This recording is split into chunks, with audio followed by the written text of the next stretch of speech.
What is the median of the following distribution. உங்களுக்கு ஒரு continuous series கொடுத்துட்டு இதுக்கு மீடியன் ஃபைண்ட் அவுட் பண்ண சொல்லிருக்காங்க. நமக்கு டிஸ்கிரீட் சீரிஸ் சரி கண்டினியூஸ் சீரிஸ் சரி மீடியன் ஃபைண்ட் அவுட் பண்ணனும் அப்படினாவே குமுலேட்டிவ் ஃப்ரீக்வென்சி ஃபைண்ட் அவுட் பண்ணனும். சோ ஃபர்ஸ்ட் வந்து இங்க இருக்கக்கூடிய 18 அப்படியே எழுதிக்கோங்க. நெக்ஸ்ட் 18 யும் 34 யும் ஆட் பண்ணா 52. நெக்ஸ்ட் 52 யும் 17 யும் ஆட் பண்ணனும். ஆட் பண்ணா 69. நெக்ஸ்ட் 69 யும் 13 யும் ஆட் பண்ணா 82. நெக்ஸ்ட் 82 யும் 22 யும் ஆட் பண்ணா 104. நெக்ஸ்ட் வந்து சமேஷன் f இது ஃபுல்லா ஆட் பண்ணோம் அப்படினா 104 வரும்.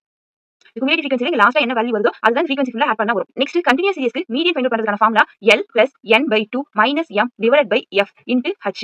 இப்போ ஃபர்ஸ்ட் என்ன பண்ணனும், நம்ம இந்த n/2 மட்டும் ஃபைண்ட் அவுட் பண்ணனும். n அப்படிங்கிறது இந்த சமேஷன் f தான் n. சோ n வந்து 104 divided by 2 வந்து 52. அப்ப n/2 வந்து 52 வருதா. குமுலேட்டிவ் ஃப்ரீக்வென்சில 52 எங்க இருக்குன்னு பாருங்க, இங்க இருக்கா. சோ 52 இங்க இருக்கு. அப்ப இதுல இருக்கக்கூடிய இந்த கிளாஸ் இன்டர்வலுக்கான லோயர் லிமிட் தான் L. அப்ப L வந்து 170 plus n/2 வந்து நம்ம 52 ன்னு ஃபைண்ட் அவுட் பண்ணிருக்கோம். மைனஸ் m ங்கிறது cumulative frequency period to median class. அப்ப இந்த மீடியன் கிளாஸ்க்கு முன்னால இருக்கக்கூடிய குமுலேட்டிவ் ஃப்ரீக்வென்சி 18 அப்படிங்கிறது தான் m. So 18 divided by f அப்படினா frequency of median class. So the median class ஓட frequency வந்து 34 ங்கறது தான் f into h. h அப்படினா difference of classes. 170 ல இருந்து 220 வரைக்கும் எவ்வளவு டிஃபரன்ஸ் இருக்கு, 50 வந்து டிஃபரன்ஸ் இருக்கு. So h வந்து 50.